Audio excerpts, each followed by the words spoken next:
Hello, and thank you for joining me to the quick session on outdoor kitchen design focused on creating sophisticated outdoor spaces that work. I'm Russ Falk, Chief Designer and Head of Product for Kalamazoo Outdoor Gourmet, and I've been working in outdoor kitchens since 2005. So I've been involved in hundreds and hundreds of outdoor kitchens. Let's dive in. I'd like to start by discussing kind of the history and evolution of outdoor kitchens. Talking about what is an outdoor kitchen. Is it just a built-in grill, or are we talking about fully functional spaces? Here we see a good representation of the origins of outdoor kitchen. This beautiful built-in grill situation with masonry, a little bit of countertops work, and some access doors. These spaces have really evolved to be true, fully functional kitchens that happen to be outdoors. In fact, a couple of recent surveys of NKBA members have highlighted the fact that an outdoor kitchen must include cooking, refrigeration, storage, sink, and prep areas. Fully functional, just like the indoors. We've also seen them evolve from being just a party venue for special occasions to really being a primary kitchen for the home. This example on a rooftop in Fargo, North Dakota, is located right outside the indoor kitchen. In fact, it's just off screen to the right. The outdoor kitchen and the indoor kitchen really work together. Cooking outdoors allows the client to create a greater range of flavors, cook with a live fire, and really take some of the drudgery out of everyday meals. We're also seeing an evolution in who works in the outdoor kitchen design space. It was once a specialty of landscape architects and landscape designers, but today it really is an opportunity being seized by a variety of specialist designers, including kitchen designers and interior designers. Here's a fantastic outdoor kitchen. This is a little bit older one, designed by Dawn White in northern Michigan. She is an NKBA member. And here we have an interior designer's work in Southern California, a very lush outdoor living space. So when we want to do an outdoor kitchen, where do we start? We first need to assess the site and figure out where we're going to place the outdoor kitchen. We also need to understand the client's needs and aspirations for the space. Then we can select the appliances and choose an appropriate construction technique for building the outdoor kitchen. The most important consideration when we're doing site assessment, and it really dictates the path we're going to take, is relationship between the indoor kitchen and outdoor kitchen. I'll touch on that more on the next slide, but we also want to understand the relationship between the outdoor kitchen and other outdoor living spaces, either existing or planned for the future. We definitely want to think about privacy. We don't want to be disturbed by the neighbors when we're having an intimate family gathering in our outdoor kitchen, and we don't want to disturb our neighbors when we're having a blowout Memorial Day party. So privacy is key. We need to think about utilities and how straightforward or challenging it might be to run the necessary utilities to various parts of the property. We also need to familiarize ourselves with local codes that are going to restrict the placement or size or height or permeable surface restrictions for an outdoor kitchen in the community. Existing drainage patterns are very important, and we might need to modify them. We do not want to have an outdoor kitchen that becomes a giant puddle every time there's a rainstorm. So this is very important, as are shade and sun patterns throughout the seasons. We want to make sure we have a comfortable kitchen in the summer months, maybe by having a little natural shade, and in the fall and spring months, maybe by being exposed to more sun when the sun's lower in the sky. So we need to think about all the seasons, and we even want to pay attention to the detail of prevailing wind direction on the property. We don't want a smoky grill upwind of some lanai doors that open up and fill the house with smoke. So all of these things matter. I mentioned that the most important decision we're going to make that kind of sets us off on the right path is the relationship between the indoor kitchen and outdoor kitchen. If you have an indoor kitchen that's going to work closely with the outdoor kitchen and vice versa, the outdoor kitchen is going to rely on the indoor kitchen for a lot of prep and refrigeration, things like that. It needs to be adjacent. I think of this as a satellite kitchen. It means that there's not as much need for scaling capabilities in the outdoor kitchen. But if we're going to cut the ties to the indoor kitchen, we're going to need more space and capabilities in the outdoor kitchen, and it can afford to be a destination on the property. And you can go either way, but it does set the course for how we're going to select appliances and design the space. This is Chef Rick Bayless's outdoor kitchen in Chicago. It does rely heavily on his indoor kitchens. He actually has a couple in the home for refrigeration and prep and the like. So this is a little smaller in scale. It really just has a hand washing sink, a single refrigerator, and then a grill to work on. This is the other end of the spectrum. This is a fully capable outdoor kitchen with ample refrigeration and storage, a large kitchen sink, plus the grill, plenty of room to work. This is, however, a destination on the property. It is not convenient to get back and forth to the indoor kitchen, so this stays stocked and ready to go almost all the time. So we know where we're going to put it. We know how big and capable or small it needs to be. We need to understand the types of cooking that the client wants to do. It could be grilling, it could be traditional American barbecue, cooking low and slow with wood smoke at 225 degrees for hours at a time. They might be passionate about pizza making. We could look at specialty items like lobster boils, crab boil units, even tandoor ovens. There's a lot you can do outdoors. We just need to understand what the client wants, including bar capabilities, etc. Just like indoors, we need to understand, is it going to be a solo cook, multiple cooks? How much space we're going to create between stations depends on this. And do they use caterers? How big are their parties and dinners?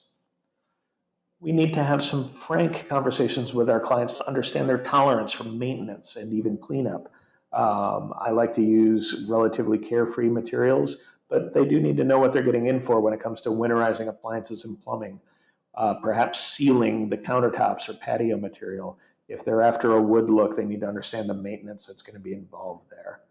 We also want to understand what parts of the year, how much of the year the client wants to use the kitchen. Is it going to be a primary kitchen for the home? Is it going to be used year round? Do they want to be able to enjoy this investment rain or shine, in which case we're going to need some shelter from sun and rain. We might need some heating or cooling to extend the seasons. We might even want to think about insect control to make it comfortable. Here we have an outdoor kitchen in Hawaii, and you can see it's kind of set up as center stage with our height seating all around the perimeter. This is very common outdoors, but we can also look at doing more of a formal dining area adjacent to the kitchen, lounge type areas. All of these seating considerations and entertaining considerations come into play. And one thing that I think is very important is to find a way to include the cook in the party. You don't want the person who's working at the grill to feel isolated or disconnected from guests or the rest of the family. The last consideration, and for some people perhaps the most important one, but definitely a consideration, is the budget. There's a few tips I want to share that can be helpful when managing a budget. One is locate the outdoor kitchen against the house if you want to save money on connecting utilities, preferably sharing a common wall with the indoor kitchen so you can piggyback off of the same utilities: electrical, supply water, wastewater, and gas. We've got an example of it here. The outdoor kitchen's nestled into that little brick alcove across from the indoor kitchen. Another suggestion is to consider modular outdoor kitchen systems. They can cost a little more upfront than things like access doors, but they can save a lot on labor costs and reduce the number of trades involved because you don't have to build separate structures. And lastly, as it relates to the budget, I always encourage people not to scrimp on the grill. Get the best grill that you can afford, the one that's going to come as close as possible to meeting all your needs and wants. The reason there is that grill is going to make or break the client's love of that outdoor kitchen for years to come. So that's not where we want to cut corners if we can avoid it. So when it comes to selecting that grill, we can do gas grills, we can do charcoal grills. A lot of clients want to do one of each for different types of cooking, live fire fanatics. We can do wood-fired grills, traditional Argentinian style grills, or real joy to cook on. And we can look at hybrid grills that combine gas and charcoal capabilities and even sometimes wood capabilities. So there's a lot to consider when it comes to grills beyond just the size of the grill. Smokers, if you're a barbecue fanatic, I definitely recommend a dedicated smoker as opposed to trying to do a brisket. My brisket is 23.5 hours on smoke. You don't want to try and do that in the grill. Cooktops, there's a lot of options available, from power walk burners and turkey fryers to simple, capable cooktops. And pizza ovens, if you have a pizza fanatic, dedicated equipment is always going to work better. When it comes to refrigeration, anything you can do outdoors, you can do indoors. So refrigerators, freezers, wine preserves, keg tappers, and ice makers, they're all available for outdoors. And even outdoor dishwashers. If you want to do everything from prep to cleanup outside, you can install an outdoor rated dishwasher. When we've come to the end of selecting all of our equipment, our appliances, we need to figure out a construction technique. How are we going to build the outdoor kitchen? There are 5 primary construction techniques I want to touch on. The first is sort of the entry level to the market. These are prefab outdoor kitchens. These are pretty much plug and play solutions. You can do some customization from some of the factories, but they're going to arrive, drop them on the patio, connect them to the utilities, and you're ready to go. Custom framed outdoor kitchens are quite popular. A prefab and a custom frame can look very similar. A custom frame can also look like a masonry kitchen. The key here is that you are building up a frame to meet your needs on site. It then gets covered with cement board panels like a Durock and then skinned out in the veneer of your choice, whether it's tile, cement plaster / stucco, or even a stone veneer look. Concrete block systems are relatively new to the market. This particular image is from Eldorado Stone, but there are other players involved as well. These are concrete modules, glass fiber reinforced concrete, that you set up to meet your design needs. You can cut holes in them for cabinet doors and appliances and things like that.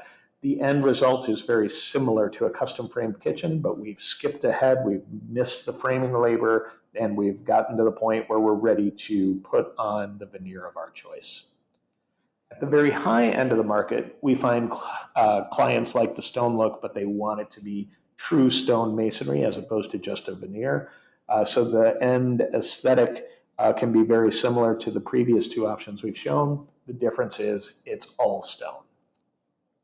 And lastly, we have modular systems. It's modular collections of cabinetry and appliances to go with them for building outdoor kitchens. You can think of this a lot like working with semi-custom indoor kitchen cabinetry, in that there's a lot of sizes and features to choose from, all self-contained units that attach together to build your kitchen. So very similar to indoors, if not exactly the same as indoors. There's 3 keys to usability that I think make for a well thought out, great to cook in outdoor kitchen. It's working and paying attention to your functional zones, your hot, your cold, your wet, and your dry, for all of your workflows, your prepping, your cooking, your serving, and even your cleanup. How are they all going to work together for those flows? And making sure that we have appropriate space for landing areas next to each station. If we get all 3 of those working together, we're going to have an outdoor kitchen that's a joy to cook in. One little note here, specifically when we're talking about cold zones and even sometimes wet zones. So we've got our refrigerator there. When you have adjacent outdoor living areas like a swimming pool or things like that, especially when you have children and large families, like to make sure that the refrigeration is oriented towards that pool and not such that you have to pass by a hot grill or a busy cooking area to get a beverage. So it just kind of has to do with safety considerations, convenience considerations, and the whole orientation of the kitchen. So what are some of the most common design mistakes? I get asked this all the time. I think the top 3 are an insufficient amount of counter space, an insufficient amount of task lighting, and an insufficient sink or a complete lack of sink. I live in Chicago. I grill year round. In the winter, I don't get home until after it's already dark. I need enough task lighting so I can see that that chicken is cooked perfectly, that it's time for that steak to come off the grill. If I can't see, I can't cook. So you want to make sure you have enough light. You want to make sure you have enough space to work. And I strongly recommend a sink, even if it's just a little bar sink, so that you can wash your hands after you handle that chicken. So here, this is a beautiful rooftop example, very nicely designed space, but you can see that the overhead structure with lighting doesn't go over the grill, so there's no task lighting over there on the grill. There's very little counter space, about 18 inches on each side, and there's no sink to work with. So that is really just a grill with a little bit of counter space. It's also helpful, I think, to touch on some of the most common misconceptions One is that outdoor kitchens are only for warm and sunny climates. That may have been true once, but it's definitely not true anymore. We do outdoor kitchens all over Canada, Massachusetts, New Hampshire, places with real winters. People want the joy that an outdoor kitchen can bring to their lifestyle, regardless of where they live. Another misconception is that refrigeration should be brought inside for the winter. When it comes to the quality refrigeration units available, that is just not true. You leave them outside. Winterizing a high quality outdoor kitchen refrigerator is simply a matter of powering it off before the cold comes and powering it back on once spring arrives.